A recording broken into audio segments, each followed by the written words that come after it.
the man who knocked the hat off Hagler's head. I may be a beginner at some things, but I've got a black belt in shopping. Box of them would be so nice.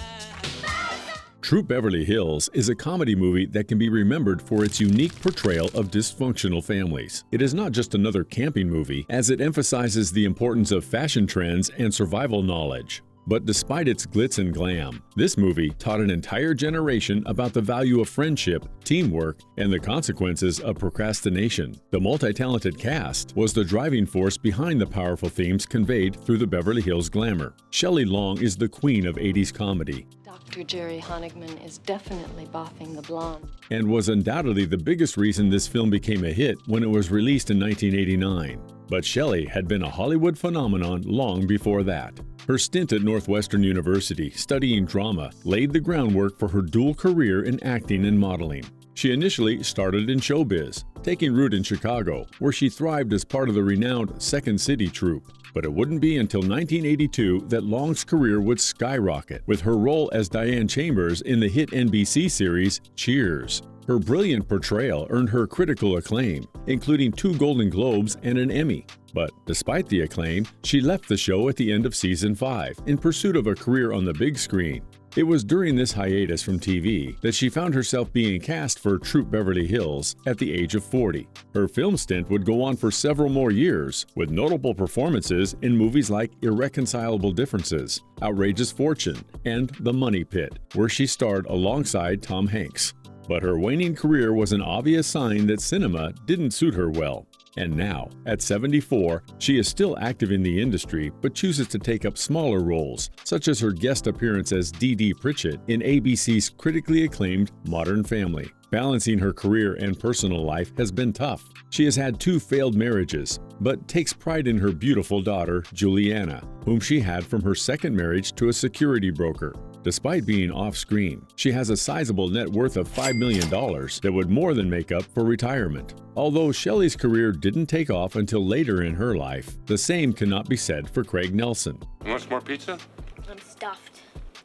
How about some more soda? He rose to fame with his breakout role in the TV series Coach, which aired from 1989 to 1997. However, it was his time on the set of Troop Beverly Hills that led him to the breakthrough role. At the age of 45, he played the role of Phyllis's eccentric husband to perfection. Before his time on Troop Beverly Hills, Nelson would appear in several TV shows and films, playing minor roles, such as his stint on The Mary Tyler Moore Show, Poltergeist, and Silkwood. But after 8 years on the cast of Coach, he became a reputable face in the industry and managed to secure better, more central roles, such as his lead role as Chief Jack Banyan in The District, and is the voice actor for Mr. Incredible in The Incredibles. Needless to say, Nelson has been getting the best of both worlds. He has a very loving relationship with his wife, Doria Cook Nelson. Doria is a trailblazer in her own right, a freelance writer, the president of a martial arts association, a karate instructor, a Tai Chi teacher, and a former film and television actress. With his net worth of a whopping $50 million and 3 beautiful children, what more could he ask for? Unlike Craig, Betty Thomas would grow out of acting.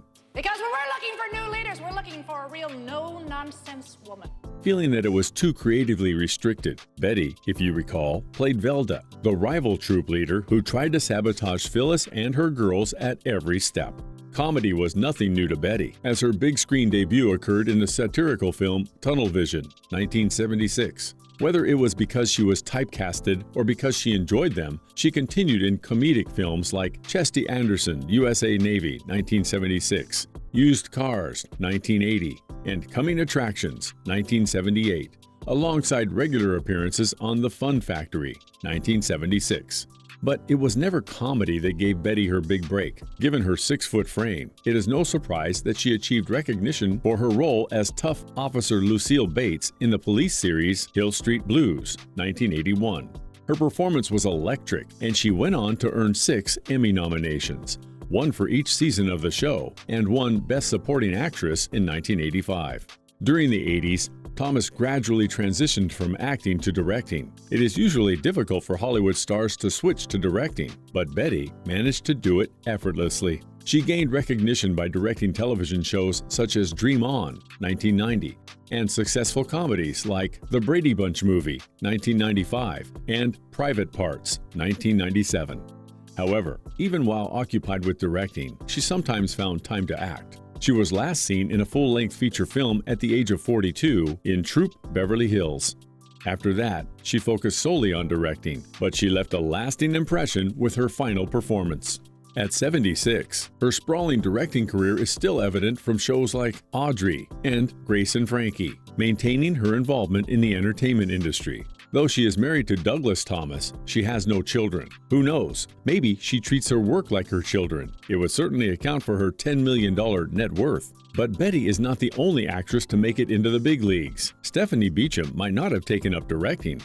Miss Plunder, I was wondering if I could offer my services to you as an assistant troop leader. But that doesn't make her any less successful. Her acting career had begun earlier in the UK. Born in Hertfordshire, she pursued acting from a young age, studying mime at Athénée de Cruz School in Paris, and later attending the Royal Academy of Dramatic Art in London. Beacham's breakthrough came with her role opposite Marlon Brando in The Nightcomers, 1971, propelling her to critical acclaim. She became a prominent figure in British horror films throughout the 1970s and early 1980s, while maintaining a presence on television. Starring in series like Tenko, 1981, and Connie, 1985. Her move to Hollywood in the mid-1980s led to iconic roles in Dynasty and The Colbys, establishing her as a household name on both sides of the Atlantic. Post-Dynasty, she starred in Sister Kate, earning a Golden Globe nomination, and had notable roles in SeaQuest 2032 and Star Trek The Next Generation. She found herself on the set of Troop Beverly Hills at the age of 42, but for her, it was a little more than a needle in the haystack of her filmography. At 76, Beacham maintains a prolific career in both the US and the UK, appearing in various TV shows and theater productions. Her most recent stint was on Grey Matter, where she played Peg. Despite being divorced, she has two beautiful daughters who follow in her footsteps, and with a net worth of $25 million, she can probably make friends with diamonds. But not every one of the cast members turned out to be that successful. Ed Burns faced a challenging childhood overshadowed by poverty. If you ever tune me out, Dad, I'm the status, like I'm green. And a difficult family. After his father's death, he found solace in film and, like any impressionable child, dreamed of having his face on the big screen. To that end, he ventured to California in 1955, starting with minor roles before gaining fame as Cookie in the TV series 77 Sunset Strip, 1958, though he wouldn't have an easy time on set. He had a temper that made it difficult to work with him, and he ran into several contractual constraints that led to disputes, impacting his career trajectory, and his life went downhill from there. Despite struggles with alcohol, substance abuse, and personal challenges, including a divorce, Burns aimed for sobriety in 1982. However, his career peak passed before he turned 30, and despite further roles, his fame from Cookie remained dominant. By the time he was on the set of Troop Beverly Hills, the 57-year-old was well past his prime. Nonetheless, he tried to get by with minor roles with stints on popular TV shows such as Murder, She Wrote and Unhappily Ever After. Despite the tumult in his career, he had a net worth of $1.6 million.